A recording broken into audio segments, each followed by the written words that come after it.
Y estamos en esta serie maravillosa llamada La Creación y Dios, donde hemos estado analizando los primeros dos versículos del Génesis. Como ven, ya llevamos como 5 conferencias y no hemos salido del versículo 1 y el versículo 2. ¿Por qué? Bueno, esta serie vamos a tratar de analizar solamente, no todo el libro del Génesis, porque ya alguna vez en el pasado lo pueden ustedes conseguir. Tenemos la grabación y las conferencias de casi 40 capítulos del libro del Génesis, versículo por versículo, con los patriarcas, la creación. Pero me quise enfocar en estas últimas semanas o meses nada más en los primeros 2 capítulos del Génesis. En los primeros 2 capítulos del Génesis, que ustedes no se imaginan, les motivo para que compren las conferencias anteriores. La Creación y Dios se llama la serie. No se imaginan los secretos que se encuentran escondidos en los primeros 2 capítulos del Génesis, donde la Biblia relata la creación del universo y donde el Espíritu Santo nos comienza a mostrar que lo que sabemos, como dice 1 Corintios 8, no lo sabemos como lo deberíamos de saber. En otras palabras, yo he aprendido en los 41 años que ya tengo, no de edad, sino de cristiano y de predicar la palabra de Dios. Yo comencé a predicar la palabra en 1977. Ahí comencé como misionero en la Sierra de Guerrero con Oaxaca. Estuve 3 años en la sierra con los indígenas, durmiendo en el suelo, tapándonos con periódicos. Ya en 1980 entré a formar parte de un equipo con un evangelista muy famoso, Luis Palao. Y en 1982-83 formamos Vida Nueva para México. Comencé dando clases. Yo nunca me imaginé, yo creí que era misionero, que Dios me había llamado para misionero, pero Dios me llamó después a enseñar, después como evangelista, y creo que actualmente, ¿verdad?, Dios me está usando como maestro. Entonces, a través de todos estos años he aprendido que lo que yo sabía, primero nos convertimos con un misionero bautista, mi hermano Alejandro y yo, que es el director del ITI, del Instituto Teológico Internacional. Después comencé a estudiar con los pentecostales, con iglesias de las Asambleas de Dios en Acapulco, después con presbiterianos. Entonces, estando en todas estas denominaciones cristianas, pude ver la diferencia entre unos, entre otros. Los presbiterianos enseñan la teología de la reforma, el pentecostalismo, ¿verdad?, pues le ponen más énfasis a los dones espirituales. Los bautistas le ponen más énfasis al evangelismo y a ganar las almas. Pero en todas estas circunstancias pude aprender que muchas cosas que me habían enseñado, yo tenía que venir particularmente a la Biblia y comenzar a redescubrir cosas que tal vez yo no había aprendido igual. Por ejemplo, casi durante los primeros 10 años de nuestro ministerio, nosotros no creíamos en los dones espirituales. Y no fue hasta más o menos en la década de los 90 cuando Dios me mostró que el hecho que haya abusos de los dones espirituales, y por ejemplo como el don de lenguas, no significa que esos dones no estaban vigentes. Entonces yo agarré una aversión a los dones espirituales, porque en aquel tiempo a cualquier iglesia donde nosotros entrábamos, todo el mundo estaba hablando en lenguas y el pastor hablando en lenguas, cuando en 1 Corintios 14 se prohíbe en la iglesia el domingo hablar en lenguas, a menos que haya alguien que interprete, y que sea por orden 1 o 2 o 3, pero no todos al mismo tiempo. Y eso a mí, ¿verdad?, pues me sacaba de onda. ¿Por qué los pastores no obedecen la palabra de Dios? Y a través del tiempo pues ya nos dimos cuenta, ¿verdad?, que todo hay un orden en la Biblia, y para eso se escribió todo el capítulo 14 de Corintios, para regularizar el don de lenguas, del cual se ha abusado muchísimo. Y así comenzamos a descubrir tantas cosas que estaban en la Biblia, pero que necesitamos entender que mientras más pasa el tiempo y más caminas tú con Dios, más luz tenemos en la revelación. Ya no hay más revelación bíblica. La Biblia es un libro sellado, donde termina con Apocalipsis diciendo que nadie hay que agregarle ya nada. Dios ya no tiene nada que decirnos del infierno, del cielo, de los ángeles, de la vida, de la muerte, de la resurrección, más lo que está aquí. Entonces todo lo que Dios tenía que decirnos se encuentra aquí. Ya no hay tal cosa como que tengo una nueva revelación. Espérame, tienes una nueva iluminación de lo que ya está revelado, pero nuevas revelaciones ya no hay, porque la Biblia está completa. Y si pudiéramos decir que hay más revelaciones, pues nunca acabaríamos de llenar la Biblia. Como les dije hace algún tiempo a un grupo de pastores, si alguien me dice, hermano, es que tengo una nueva revelación, le dije, ponle Tercera de Pancho 3:1 y pégaselo a la Biblia, porque entonces a la Biblia le faltan capítulos. Si tú tienes nuevas revelaciones, es porque Dios sigue revelándonos cosas que le faltaron a la Biblia. Y la Biblia es un libro sellado y completo. Y hay de aquel, como dice Gálatas 1, que os anuncie un evangelio diferente que el que hemos recibido de los apóstoles, los cuales pusieron el fundamento de la palabra de Dios. Y así pasa cuando venimos a las profecías, cuando venimos al libro del Génesis. Yo también creía que el arrebatamiento era a la mitad de la tribulación, porque la Biblia dice que vamos a ser libres de la ira, y la ira comienza aparentemente a la mitad de la tribulación con la persecución del anticristo. Después modifiqué mi manera de pensar, y claro que ahora es inequívoco, ¿verdad?, la forma en la que la iglesia va a salir de la tribulación. Y no vamos a atravesar la tribulación, vamos a salir antes de los 7 años. Se llama el pretribulacionismo, porque está clarísimo con las profecías de Daniel.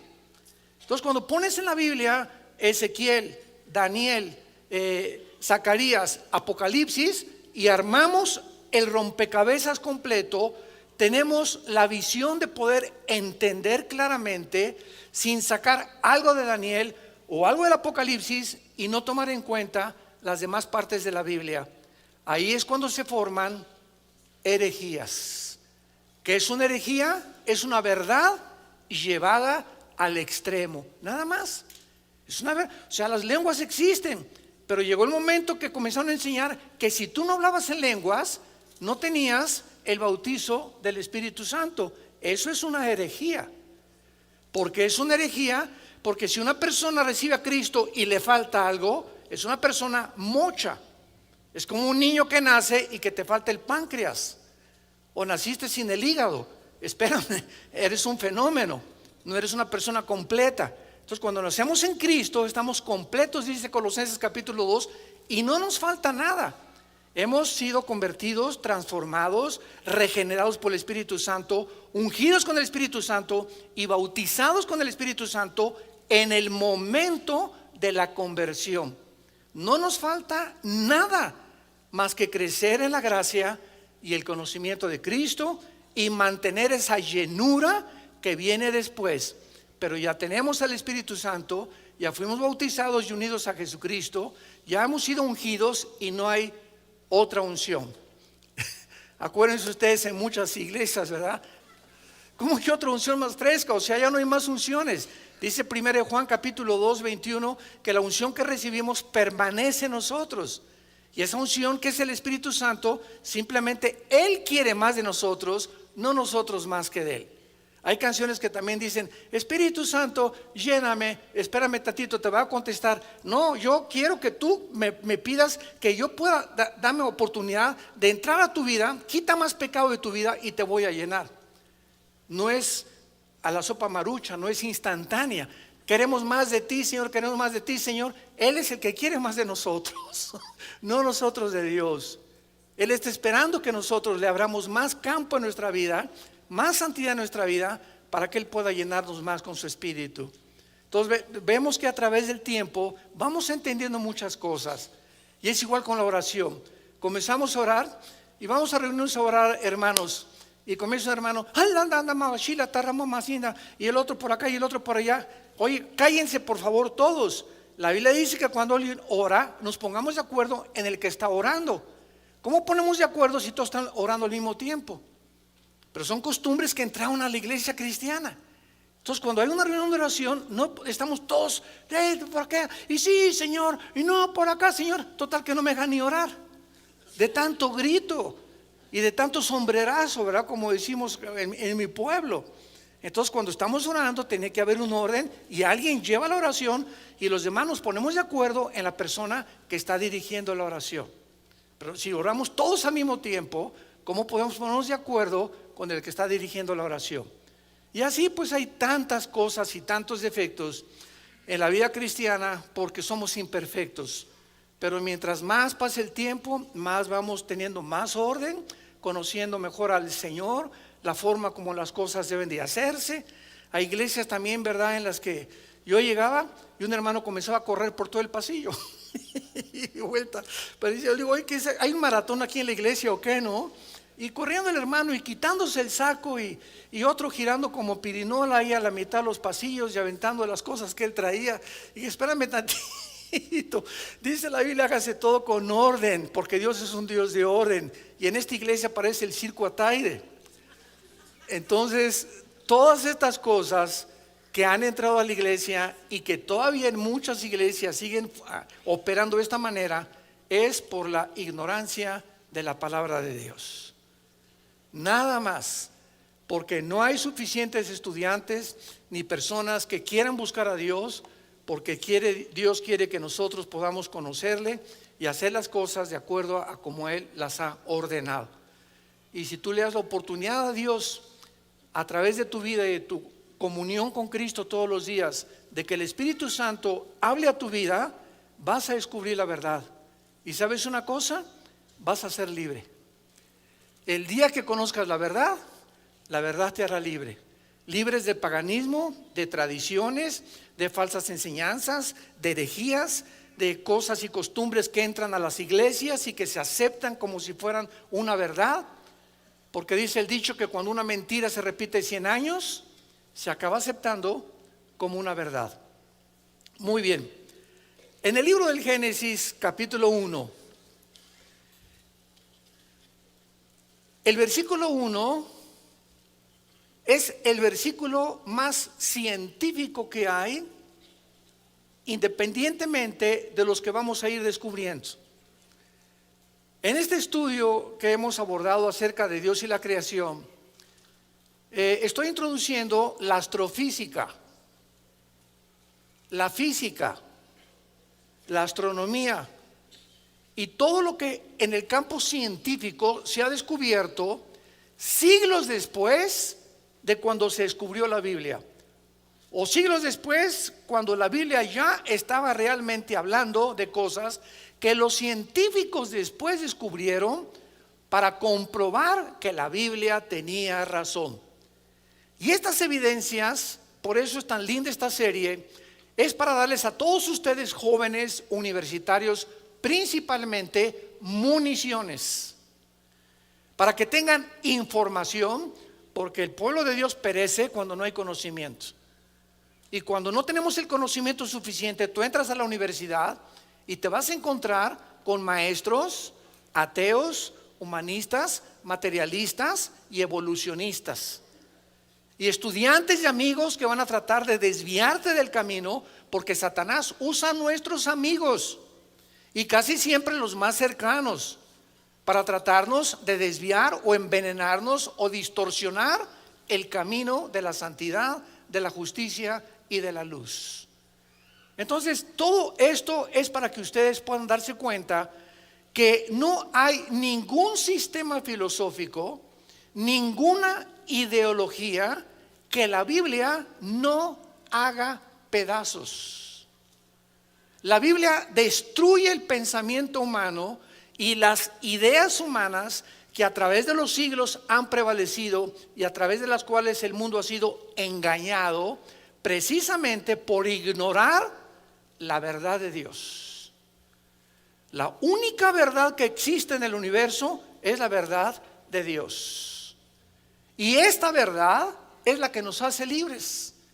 Esa verdad es la que nos muestra realmente el camino que debemos de caminar. Rápidamente, como un ejemplo, la famosa teoría de la evolución. Cuando Carlos Darwin la postula en su libro, el libro de las especies, él no afirma que venimos de los animales.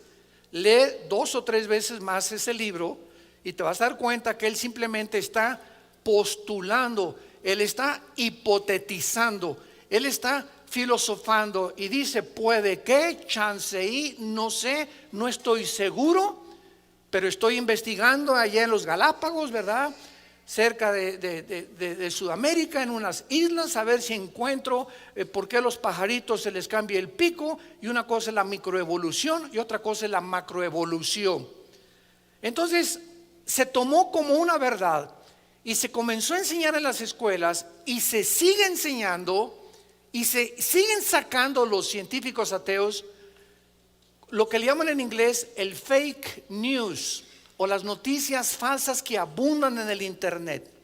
Y en CNN también, y en Fox News, y en todos los medios de comunicación hay noticias que no son verdad, donde se dice, verdad, de que venimos de los animales y cómo somos el proceso de una evolución accidental o fortuita, lo cual la biología la contradice, la física la contradice con la primera y la segunda ley de la termodinámica, y la genética con el descubrimiento del ADN en 1954 hace pedazos la teoría de la evolución. Pero ¿por qué se sigue enseñando? Porque no tienen otra cosa que enseñar, porque ningún científico sabe cómo comenzó el universo. Ningún científico sabe quiénes somos, ni los elementos que forman el cuerpo humano, porque dentro de nuestro conocimiento e investigación científica nunca descubriremos el origen del universo, porque para que pueda ser científico tiene que ser demostrativo. Los científicos observan el fenómeno, toman nota, apuntan, pero ellos no pueden penetrar mucho más allá de la metafísica, o de lo que va más allá o trasciende lo que podemos observar con los 5 sentidos. ¿Me van siguiendo?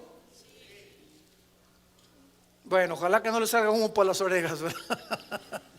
Pero sigan con mucho cuidado todo esto, porque esto es muy importante. Entonces, cuando venimos a la Biblia, encontramos la verdad. Y nos damos cuenta que la verdad está respaldada por la ciencia del siglo XXI. Y que cuando vemos la Biblia y penetramos en la Biblia, descubrimos tesoros que nos llenan de seguridad, de esperanza, y poder decir como Pablo: yo sé en quién he creído. Y tú te puedes enfrentar a cualquier fórum científico de ateos, evolucionistas, materialistas, hedonistas, etcétera, etcétera, y no te van a derrumbar, porque tus convicciones son profundas, han hecho un fundamento en tu corazón, has puesto un cimiento, como cuando una casa firme se levanta y el cimiento está firme. Yo recuerdo ahora que estaban haciendo este tren que no sé si lo van a continuar haciendo, el que viene desde México, que va a llegar aquí a Toluca. Cuando me puse a investigar, penetraron como 50 metros de profundidad las personas que estudiaron el subsuelo para poner las columnas donde el tren iba a pasar. O sea, se tenía que profundizar grandemente en la tierra para poder poner un cimiento y aguantar un tren, y un temblor no pudiera derribar la cimentación. Entonces, mientras más profundo sea nuestra cimentación, más resistes los vientos de adversidad, lleno de engaños, de falsedades, de filosofías y de mentiras, de ideas de hombres como tú y como yo, Sigmund Freud, Carlos Marx, Friedrich Nietzsche, Jean-Paul Sartre, Bertrand Russell, Richard Dawkins, Stephen Hawking, hombres como tú y como yo. Ninguno de ellos fue Dios. Ninguno de ellos conoce de dónde venimos, ni quiénes somos, ni a dónde nos dirigimos. Para descubrir esto necesitábamos que Dios bajara al mundo en la persona de Jesucristo y nos revelara a través de la Biblia las cosas que por medio de nosotros mismos nunca las hubiéramos podido descubrir. Actualmente vemos nosotros que la física comprueba el versículo 1 del Génesis. Escuchen esto: En el principio creó Dios los cielos y la tierra. En este primer versículo del Génesis encontramos los tres elementos que forman la investigación de la física, que es el espacio, apúntalo, la materia y el tiempo. Aquí encontramos los tres elementos que forman la investigación de los astrofísicos. O sea, cuando la Biblia dice en el principio creó Dios los cielos y la tierra, Dios nos está mostrando que el espacio, el tiempo y la materia no son eternos. El espacio tuvo un tiempo, la materia tuvo un tiempo y todo lo que existe a nuestro alrededor tuvo un principio que se descubrió hasta el siglo pasado.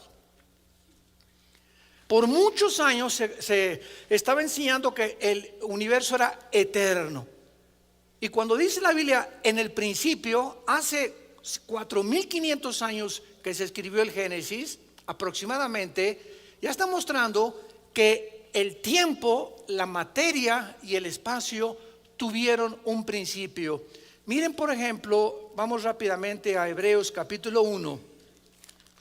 Y miren lo que dice el escritor a los Hebreos con estas palabras que, aunadas al Génesis capítulo 1, vemos nosotros la impresionante consistencia y relación entre los libros de la Biblia. Dice Hebreos capítulo 1, versículos 10 al 12.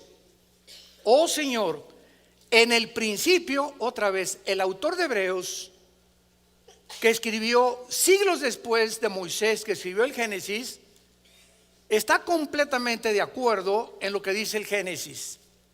En el principio fundaste la tierra y los cielos son obra de tus manos. Ellos perecerán. ¿Qué está diciendo el libro de Hebreos? Que el universo, conforme a lo que los astrofísicos descubrieron y la astronomía descubrió, está en un proceso de decadencia. Se llama la segunda ley de la termodinámica, o también se llama en la física la ley de la entropía. Todo en el universo está sufriendo un desgaste, un deterioro, todo se echa a perder, todo se oxida. El sol está perdiendo millones de toneladas masa por segundo. Las galaxias están expandiéndose cada vez más. Las estrellas están desapareciendo. Hay muchas estrellas que en la noche salimos y las observamos y ya no existen. Pero desaparecieron hace 3, 4 millones de años. ¿Pero por qué las seguimos viendo? Porque la luz viaja. Cosa que lo vamos a comprobar en el libro de Job, como Dios en el libro de Job, y tiene la antigüedad del Génesis, nos muestra que la luz viaja. Las tinieblas son estáticas, las tinieblas no viajan. En otras palabras, cuando aplicamos los procesos físicos o los principios físicos a los principios espirituales, si tú estás en la luz, estás viajando. Y si tú estás en tinieblas y no tienes a Jesús, eres una persona que no vas a llegar a ningún lado. Estás como trompo, así nada más dando vueltas como en el desierto. Ya tienes 10, 15, 20 años en tu vida. No has llegado a ningún punto en tu vida, porque solamente cuando estás en la luz viajamos en línea recta. El camino del justo es como la aurora, que va en aumento hasta que el día es perfecto.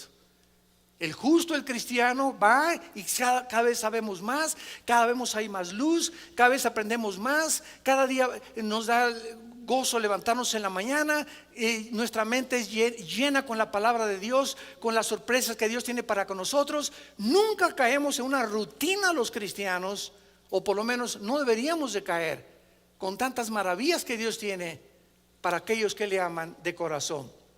Y dice el libro de los Hebreos: ellos perecerán, o sea el universo, mas tú permaneces. Y se envejecerán como una vestidura, como un vestido los envolverás y serán mudados, pero tú eres el mismo y tus años no acabarán.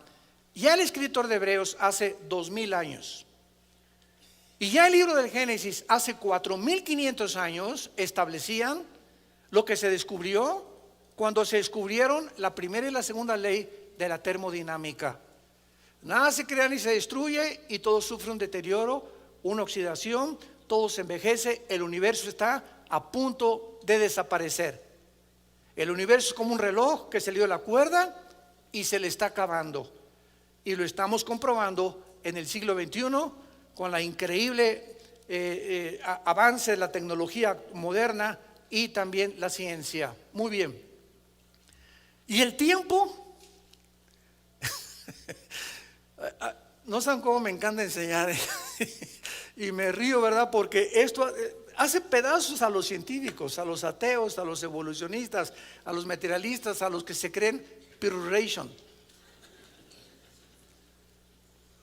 ¿Saben ustedes que el tiempo no existe?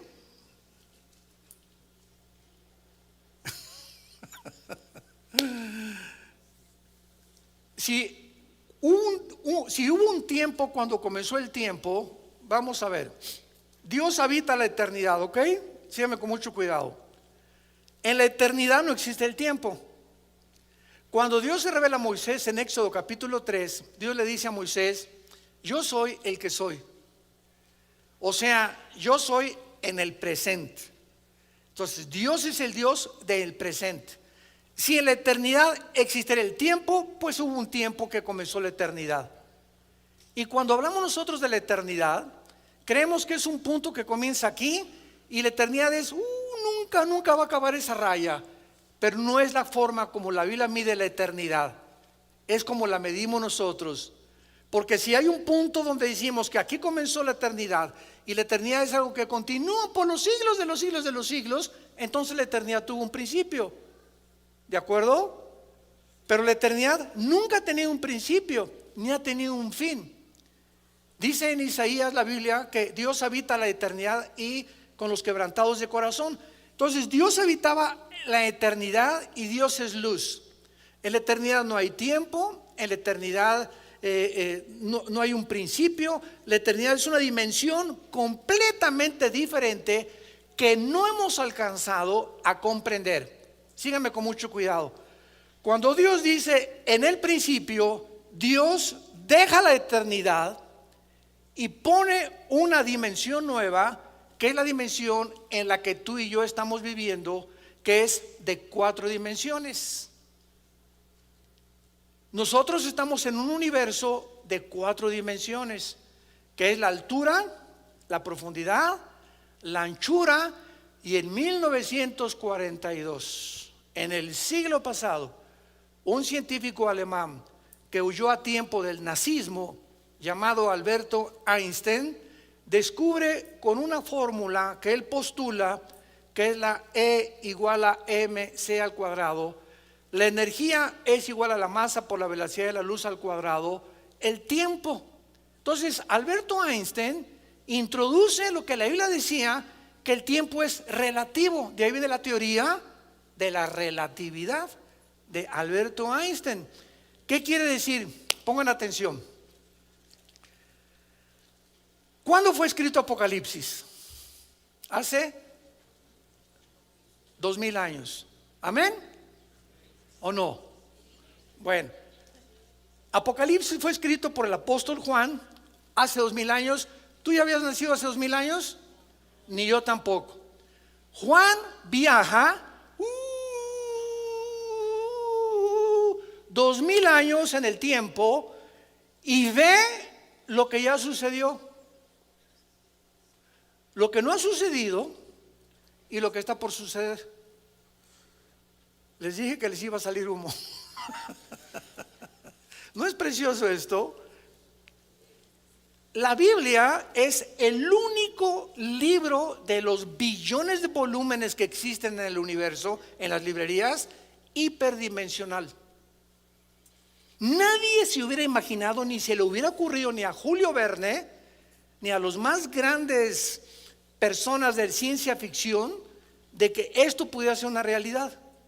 Entonces Juan hace 2000 años escribe algo que él vio al anticristo, los sellos, los juicios, el mar se convierte en sangre, las trompetas. Él lo estaba viendo que estaba sucediendo. Y Juan regresa otra vez 2000 años a su cuerpo y nos escribe algo que él vio, que cuando lo estaba viendo estaba sucediendo, que no ha sucedido y que está por suceder.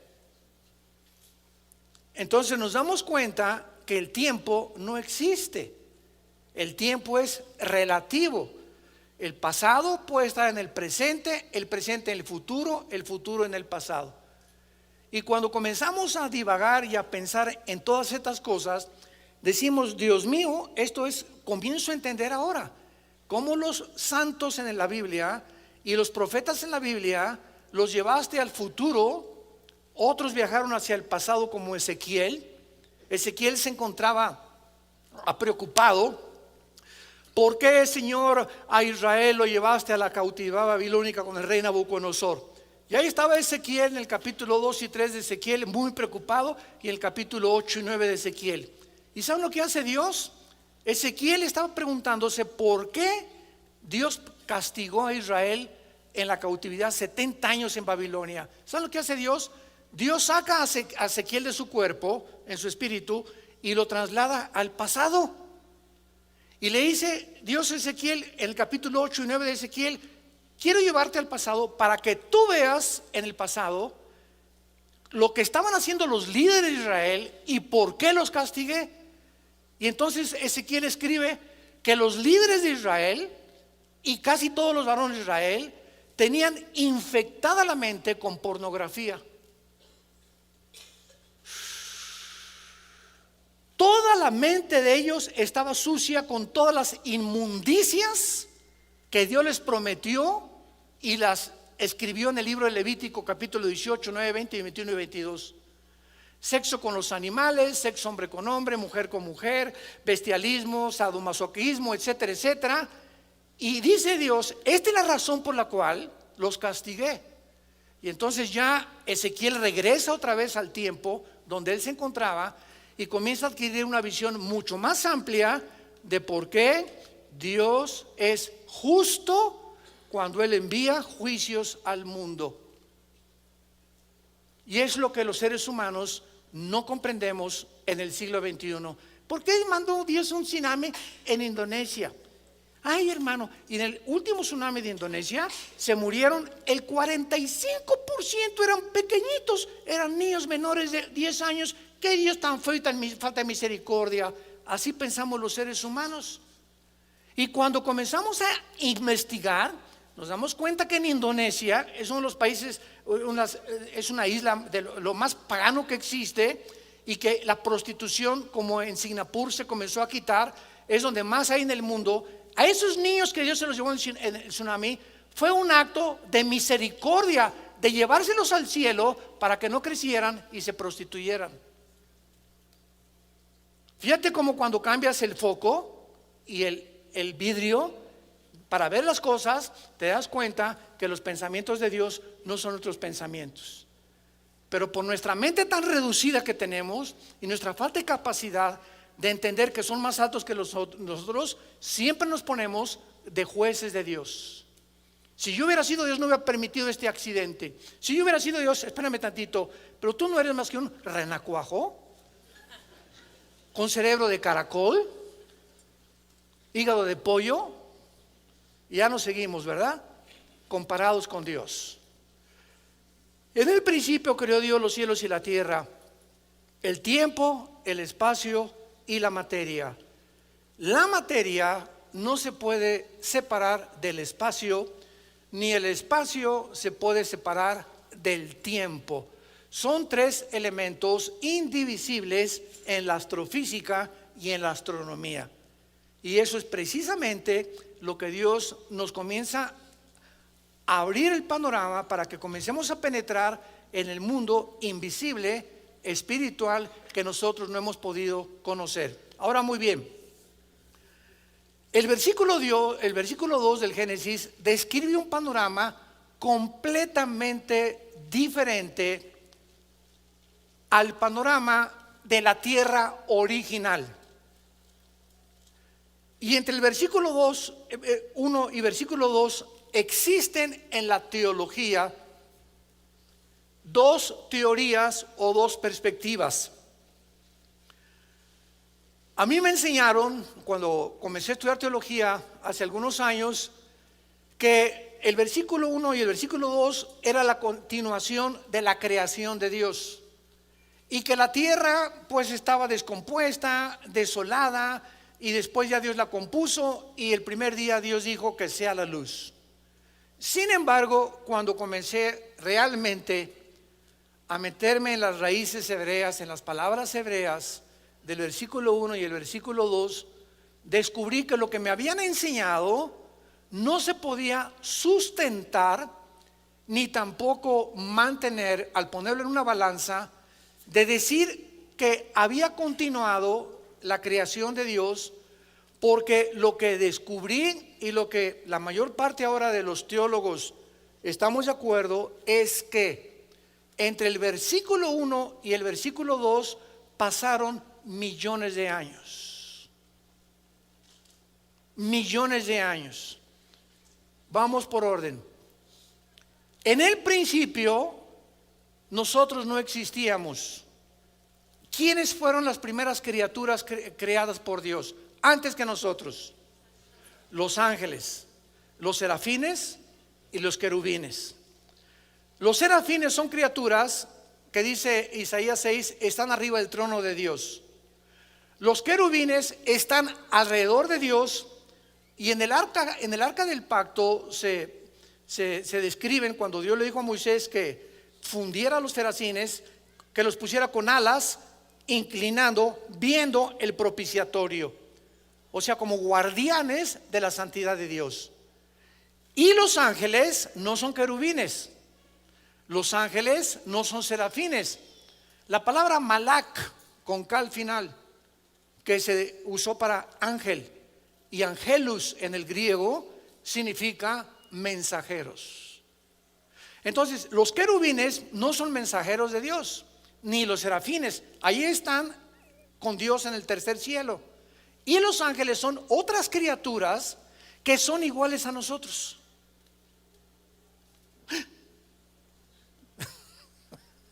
Siempre que la Biblia describe ángeles, los describe con cuerpos humanos. Génesis capítulo 18, cuando llega Jehová o Dios en forma humana a visitar a Abraham y a Sara, lo acompañan dos ángeles. Y cuando Abraham los ve, no dice: mira nada más, estos son marcianos o son jupiterianos. Para nada. O sea, inmediatamente sintió en el espíritu que eran criaturas, ¿verdad?, divinas, y les hace de comer. Y estas criaturas, estos ángeles, al mismo tiempo que adquieren cuerpos humanos, cuando se materializan en sus cuerpos, que no son como los nosotros, pueden comer. Cuando resucitó Cristo, ¿con qué cuerpo resucitó? Con un cuerpo humano. Y ese cuerpo humano lo continúa manteniendo Cristo por toda la eternidad. Así se ve en Apocalipsis capítulo 5, el cordero que fue inmolado. Y en Daniel 7, cuando él entra a la presencia de Dios. Entonces, Cristo, cuando resucita con un cuerpo, ya no como el tuyo ni como el mío, sin sangre, sin los aparatos ni la anatomía que tenemos nosotros, Cristo comió pescado y comió miel. Le hicieron un guachinango al mojo de ajo rico, me imagino ahí junto a la orilla del mar, ¿verdad? Entonces vemos que estos cuerpos, que son diferentes a nosotros, se pueden materializar y desmaterializar. Entonces los ángeles vienen a eso. Muy bien, después lo vamos a ver. Pero en Ezequiel capítulo 28 y en Isaías capítulo 14, versículo del 12 al 14, se describe la creación de Lucifer. La palabra Lucifer, que después se le agregó la palabra diablo y Satanás, significa el que porta la luz o el que lleva la luz, Luzbel en el original hebreo. Y ahí se describe que cuando Lucifer fue creado, en Ezequiel 28, fue creado en el huerto del Edén. Fue creado en este planeta.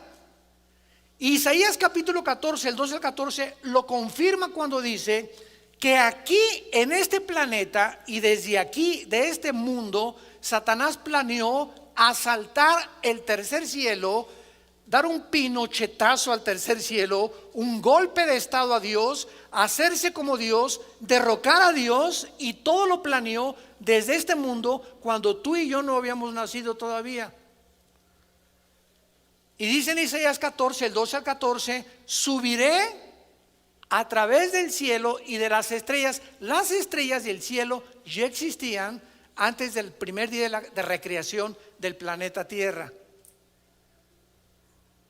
Entonces, entre el versículo 1 y el versículo 2 estamos hablando de millones de años. Vamos a ponerlo así. En el principio, Dios creó los cielos, la tierra, y fueron millones de años donde existieron antes que nosotros. Job capítulo 38, Proverbios capítulo 8, Salmo 104, nos hablan todos estos pasajes de lo que pasó antes que nosotros. Repito, Job 38, Proverbios 8 y el Salmo 104. Y entonces llega el momento que se rebelan los ángeles contra Dios, guiados por Lucifer, y la tierra es sumergida en un juicio, en tinieblas. La tierra queda devastada, queda hecha un desierto, que es como se describe en el versículo 2. Y la tierra estaba desordenada y vacía, y ahí se usan dos palabras que por todo el Antiguo Testamento significan vanidad, vaciedad, desorden, estado caótico. Y en Isaías 45 la Biblia dice que Dios no creó la tierra tohu bohu. Tohu con H, bohu, que se tradujo desordenada y vacía. Dios no creó así la tierra. Y además, ya en el versículo 2 y 3 del Génesis, la tierra aparece cubierta de agua. Nunca van a encontrar ustedes en la Biblia cuando Dios creó la luz, ni tampoco el agua. Lo que Dios creó en el versículo 3 y 4 fueron las tinieblas, como lo confirma Isaías capítulo 45. ¿Están aprendiendo algo? Les dije que nos íbamos a bucear profundo, ¿verdad? Ya basta de la lechita, vamos a sumergirnos en la Biblia, las maravillas de la Biblia. Entonces, en el versículo 2 aparecen palabras que no tienen que ver nada con la creación original de la tierra. Entonces, en el principio pasaron millones de años y llegamos al principio cuando Dios comienza a recrear el mundo, a prepararlo para colocarnos a nosotros aquí en este mundo, después de lo que Satanás hizo con este mundo. ¿Y qué confirma que realmente lo que estamos diciendo es verdad? Porque en el versículo 2 aparecen las palabras tinieblas. Vean las palabras del versículo 2: desorden, vaciedad o caos, tinieblas, abismo, que son palabras, 4 palabras que en toda la Biblia, no nada más en el Antiguo Testamento, están relacionadas con el pecado. ¿Qué hizo que la tierra fuera cubierta completamente de agua? Cuando dice la Biblia, en el principio Dios creó los cielos, Shamayim, que es cielos, y Eretz, con TZ al final, que es la palabra tierra para hebreo, significa tierra seca. Entonces, en el principio la tierra no estaba llena de agua. Fue en el versículo 2 donde aparece llena de agua. ¿Qué pasó entre el versículo 1 y el versículo 2? La caída de los ángeles, la creación de los ángeles y el juicio que Dios sumergió este planeta antes que nosotros fuéramos colocados para poder otra vez reconquistar lo que Satanás había destruido, y fuimos derrotados por él otra vez en el huerto del Edén. Y cuando Adán y Eva fueron colocados en el huerto del Edén, ahí estaba ya Hashash, que se tradujo en Génesis 3:1 la serpiente. Y esa palabra serpiente no es la palabra hebrea para reptil. O sea, esa serpiente de Génesis 3 no era un reptil, era un ser luminoso, que sabemos más adelante en Apocalipsis 12, la serpiente antigua que se llama Satanás. Muy bien, entonces vemos aquí claramente estas palabras: tohu bohu, desorden y vaciedad; tinieblas que estaban sobre el abismo. ¿Qué es el abismo? Es el centro de la tierra donde se encuentran ¿quiénes? No, los demonios. Pongan atención, en la Biblia se describen 3 prisiones en el centro de la tierra. Una es el infierno, que es la traducción de la palabra Sheol, que es Gena en el griego, y que está en el centro de la tierra. Cristo lo descubrió, lo describió, el infierno. En el infierno no hay demonios. En el infierno se encuentran todos los espíritus humanos que están esperando ser resucitados al final del milenio, Apocalipsis 20 del 11 al 15, en el juicio del gran trono blanco. Entonces, en el infierno no hay demonios. En el abismo está la prisión de los demonios. ¿Quiénes son los demonios? ¿Son ángeles? No. ¿Son ángeles caídos? Tampoco. Son criaturas sin cuerpo que en un juicio de Dios lo perdieron, y ahora sí que, como dicen en Guanajuato, son las almas en pena, o la llorona, o hijos de la llorona. O sea, el mexicano hemos tratado de ponerle a las voces que se oyen en los callejones de Guanajuato y en San Miguel de Allende en la noche y en las provincias, etcétera, etcétera. Y aquí está la llorona, y son los espíritus que murieron aquí, etcétera, etcétera. Todas esas cosas son demonios. Cuando a alguien le hacen una limpia, los chamanes, en ese momento esa persona está trayendo demonios a su vida.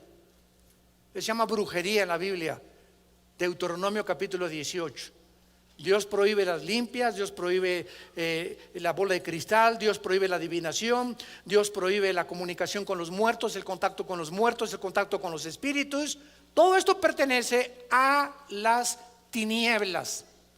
Y si Dios es luz, 1 Juan 1, 5 al 8, y no hay ninguna tinieblas en él, ¿de dónde salieron las tinieblas del versículo 2? Entonces vamos a ver que mientras más juntamos y más escudriñamos y más estudiamos, descubrimos estas maravillas increíbles de Dios. Ahora vamos a ver esto en penúltimo lugar. Pongan muchísima atención en esto. ¿Cuántos cielos menciona la Biblia? El primer cielo, que es donde habita Dios, ¿correcto? El segundo cielo, que es el universo, y el tercer cielo de la atmósfera hacia abajo. Y esto lo menciona 2 Corintios 12 del 1 al 3. Pablo menciona a los 3 cielos. Y en Efesios 2 del 1 al 2 dice la Biblia que Satanás, que la palabra Satanás significa el enemigo, para que lo pongas en tu Biblia, o el adversario. Eso significa la palabra Satán. Y la palabra diabolos, que aparece hasta el Nuevo Testamento, significa el acusador, el que acusa a los hermanos. Pero su nombre es Lucifer. Cuando tú dices el licenciado Carlos Muñoz, licenciado es el título, ese no es su nombre, es un título, o doctor o ingeniero. Carlos es su nombre, Núñez es su apellido. Entonces, cuando hablamos del diablo, su nombre no es Satanás, su nombre no es el diablo, son títulos de él. Su nombre es Lucifer, el que llevaba o portaba la luz. Dios habita la eternidad, y entonces Dios crea los 3 cielos. Dios no habitaba en el tercer cielo. Dios ha comenzado a habitar en el tercer cielo desde el principio de la creación.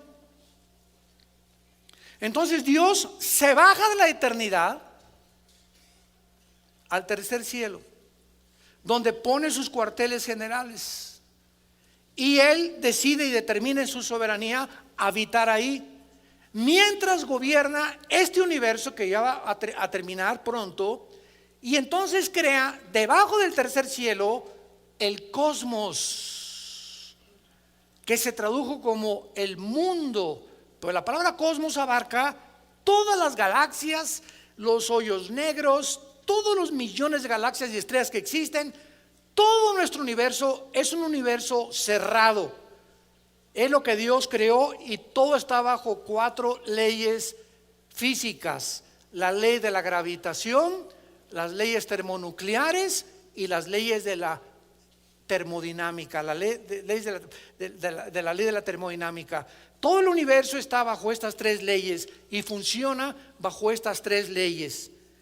Y después del cielo cósmico, Dios hace de la atmósfera hacia abajo el mundo en el que tú y yo habitamos, que se llama el primer cielo, que se llama en Efesios 2:1 el príncipe de la potestad del aire, a Satanás. O sea, Satanás opera de la atmósfera hacia abajo, y de la atmósfera hacia abajo operan las ondas de comunicación.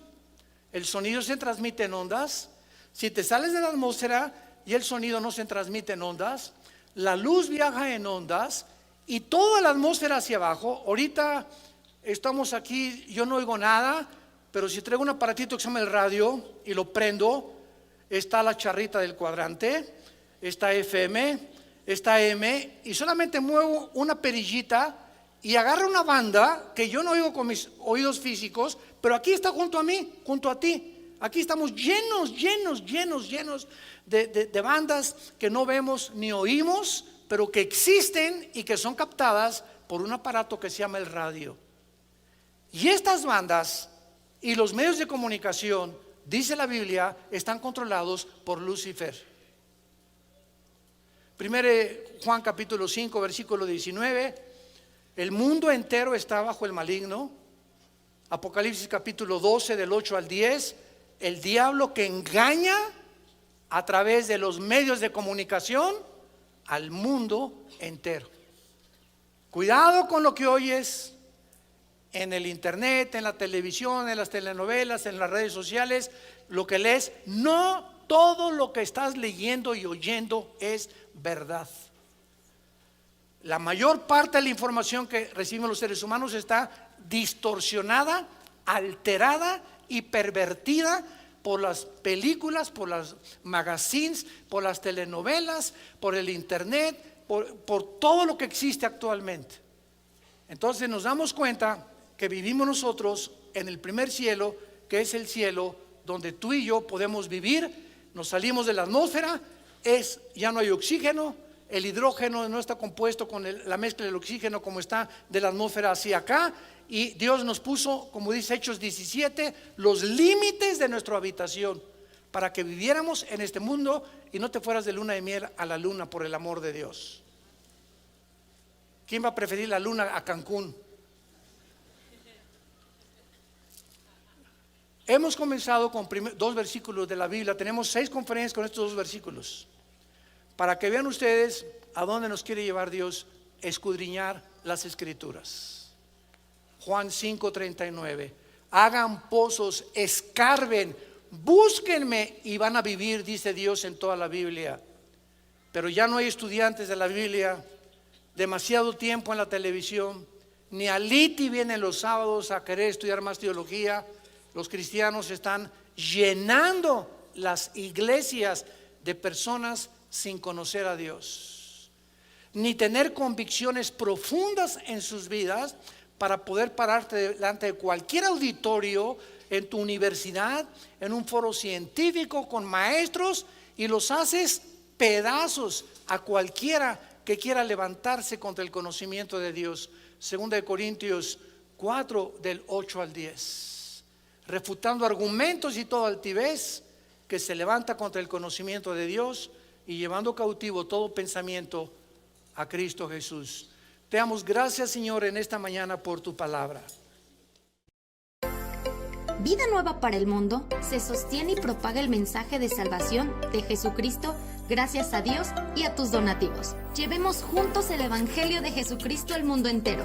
Realizamos eventos, seminarios, congresos y diferentes programas para dar a conocer el mensaje de salvación y el poder de nuestro Señor, transformando y edificando vidas de mujeres, hombres, niños alrededor del mundo. ¿Qué pasa cuando decides hacer tu donativo? Aunque no puedas llevar la palabra personalmente a todo el mundo, de esta forma lo estás haciendo. Con tus donativos o aportaciones, estás sembrando y formando parte de lo que Dios está haciendo en su obra. Estás ayudando a traer luz a la oscuridad, paz al conflicto y esperanza a los que no tienen ninguna. Dona desde México.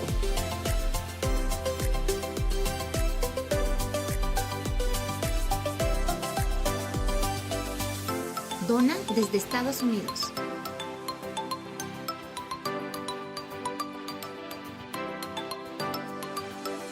Para el resto de donaciones de otras partes del mundo, www.vidanuevaparelmundo.org.mx/dona. Estamos cumpliendo la gran comisión. Por tanto, vayan y hagan discípulos a todas las naciones, bautizándolos en el nombre del Padre, del Hijo y del Espíritu Santo, enseñándoles que guarden todas las cosas que les he mandado. Y he aquí que yo estoy con ustedes todos los días hasta el fin del mundo.